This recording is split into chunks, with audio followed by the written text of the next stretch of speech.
When you look around Springfield to the shootings that we see, they're not shooting each other over who gets to have the tickets to the Juanita K. Hammonds performance. They're shooting each other over things related to the drug trade. And it's our top story at 6, solving gun violence in Missouri. This week, lawmakers invited 20 people across the state to Jeff City to talk about how to fix the problem. Springfield attorney you saw right there, Craig Heidemann, was one of those invited. But he says the issue is even larger than guns. Color 10's David Chatsanoff met with Heidemann to get this story, get more information for us. What does he say is to blame for all the gun violence we're seeing these days, David? Yeah, he says the problem is actually centered around illegal drugs. In his years as a criminal defense attorney, he says where there's heroin, guns are involved too.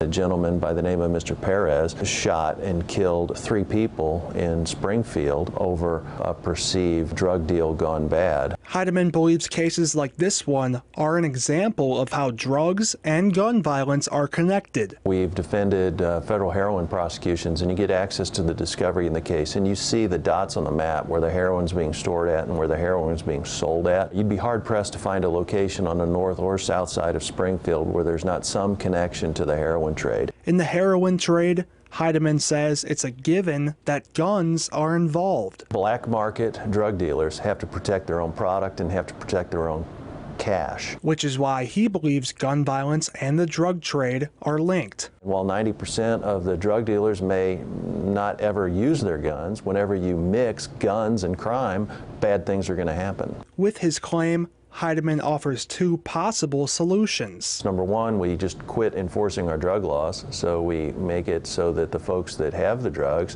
don't feel any need to protect themselves. And number 2? We can't incarcerate ourselves out of a drug problem, but if we don't stop the consumption of the drugs, you're not going to eliminate the amount of gun violence that's associated with the sale of those drugs. A complicated problem. Heidemann hopes to fix the problem through raising awareness. Sitting on the sidelines quietly, we just can't do that in this environment. I think we have to be able to articulately explain what really is part of the problem.